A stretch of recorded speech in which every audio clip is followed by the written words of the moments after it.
ஹரே கிருஷ்ணா. நாம் இன்னைக்கு பார்க்க போகிறது நுரையீரல் சக்தி ஓட்ட பாதை. இந்த நுரையீரல் சக்தி ஓட்ட பாதையினுடைய அக்குப்பஞ்சர் பஞ்சபூத புள்ளியை அதனுடைய பார்க்கறதுக்கு முன்னாடி அதில் என்னென்ன இருக்குது அப்படிங்கிறத நம்ம ஃபஸ்ட்டு பார்க்கலாம். முதல்ல பார்த்தீங்கன்னா இது நுரையீரல் சக்தி ஓட்ட பாதை. இதை நம்ம எல்யூ அப்படின்னு சொல்கிறோம். சரிங்களா? ரெண்டாவது, இந்த சக்தி ஓட்ட பாதை எந்த இன் யாங் தத்துவத்தில் எந்த இன்னா யாங்கா அப்படின்னு பார்த்தீங்கன்னா இது இன். ஏன்னா இது கொஞ்சம் கெட்டியான உலோகம். இது கீழே இருக்கக்கூடியது. அதனால இது இன் அப்படின்னு சொல்கிறோம். ரெண்டாவது, இணைப்பு உறுப்புனா இந்த உறுப்பு இன்னொரு உறுப்பு கூட இணையுது. அந்த உறுப்பு என்னன்னு பார்த்தீங்கன்னா பெருங்குடல். அது LI அப்படின்னு நம்ம சொல்கிறோம். அதுக்கு அடுத்தது, இதுக்கு தொடர்பான பூதம் இது எந்த பஞ்சபூதத்தில் இருக்கு அப்படின்னு பார்த்தீங்கன்னா இது உலோகம். அதை நம்ம காற்று அப்படின்னு சொல்கிறோம். சரிங்களா? இதுக்கு அடுத்தது பார்த்தீங்கன்னா வெளிப்புற உணர்வு உறுப்பு அப்படின்னா என்ன அப்படின்னா, அதாவது நம்ம உடம்புல ஒரு நுரையீரல்ல சம்பந்தமா ஏதாவது ஒரு நோயின்னு சொல்ல முடியாது, எனர்ஜி கம்மியாகுது அப்படின்னா இதை நம்ம எல்லாரும் நோயின்னு சொல்லி மக்களை ரொம்ப கஷ்டப்படுத்துறாங்க. இதெல்லாம் உடம்புல வர்றது எதுவுமே நோய் கிடையாது.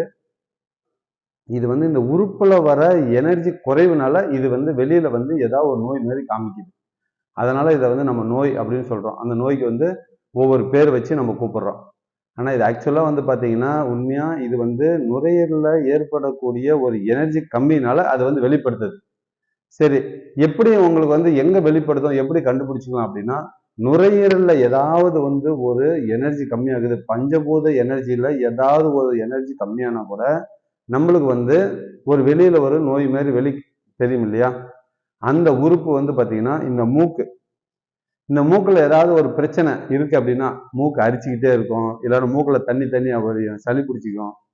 இந்த மாதிரி ஏதாவது மூக்கு சம்பந்தமா ஏதாவது உங்களுக்கு பிரச்சனை இருந்தது அப்படின்னா அது நுரையீரல்ல பஞ்சபூதம் எனர்ஜி ஏதோ ஒன்று கம்மியா இருக்கு, இல்லை 1 2 3 எக்ஸட்ரா ஏதாவது ஒரு எனர்ஜி கம்மியா இருந்தது அப்படின்னா உங்களுக்கு இந்த மூக்குல தான் பார்த்தீங்கன்னா அதனுடைய சிம்டம்ஸை வெளிப்படுத்தும். இதை பார்த்தீங்கன்னா இந்த வெளிப்புற உணர்வு உறுப்பு மூக்கு. அதுக்கு அடுத்தது சக்தி அதிகமுள்ள நேரம். இந்த நுரையீரல்ல எப்போ தன்னைத்தானே புதுப்பிச்சுக்குது, நம்ம ஏற்கனவே சொன்னோம், காலையில விடிய காலையும் 3 to 5 இந்த சமயத்துல பார்த்தீங்கன்னா இந்த நுரையீரல சக்தி அதிகமா இருக்கும். அந்த சமயத்துல நம்ம காலையில தூங்கக்கூடாது, எழுந்திரிச்சுக்கணும். சரிங்களா? மொத்த புள்ளி இந்த நுரையீரல் சக்தி ஓட்ட பாதையில மொத்தம் எத்தனை புள்ளி இருக்கு அப்படின்னு பார்த்தீங்கன்னா 11 புள்ளி இருக்கு. இந்த 11 புள்ளியில 5 புள்ளி பஞ்சபூத புள்ளி, ரொம்ப முக்கியமான புள்ளி. மீதி இருக்கிற புள்ளி உபரி புள்ளிகள். அது உதவி செய்யக்கூடிய புள்ளிகள். இதுதான் மெயினா 5 புள்ளி தான் இந்த நோய் தீர்க்கக்கூடிய புள்ளிகள். இதை நீங்க இதை பார்த்து அப்படியே எழுதி வச்சுக்கோங்க. ஒவ்வொரு உறுப்புக்கும் நான் இதே மாதிரி நான் எழுதி கொடுப்பேன். இதை நீங்க பார்த்து எழுதி வச்சுக்கணும். கடைசியில் எனக்கு இது தெரியாது அது தெரியாது இது மறந்து போச்சுன்னு சொல்லாதீங்க. நான் உங்களுக்கு புக்கு கொடுக்க முடியாது. சும்மா வீடியோ போடுறதுனால நான் எப்படி உங்களுக்கு புக்கு கொடுத்து எல்லாம் பண்ண முடியாது. இது சம்பந்தமா நீங்க தெரிஞ்சுக்கணும் அப்படின்னா எனக்கு கால் பண்ணுங்க. உங்களுக்கு இன்ஸ்டியூட்ல நீங்க ஜாயின் பண்ணி நீங்க படிக்கலாம். ஹரே கிருஷ்ணா.